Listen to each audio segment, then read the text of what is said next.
नमस्ते, प्रणाम। हम भोजपुरी राइटर राजा सिंघनिया। देखिए हमारे बड़े भैया पंकज भैया हैं और रणधीर भैया। अभी हम लोग पटना में हैं और हम लोग जा रहे हैं गाना रिकॉर्डिंग और गाना शूटिंग कराने के लिए मरीन ड्राइव पटना के।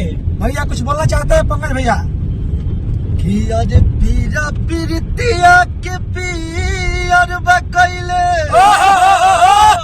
कि परदेश प्रीतम न पास बान्हा पंकज भैया।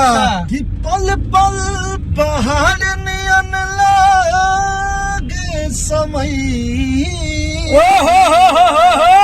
जिया व्यास। आज जिया जा जाए लाई पिया।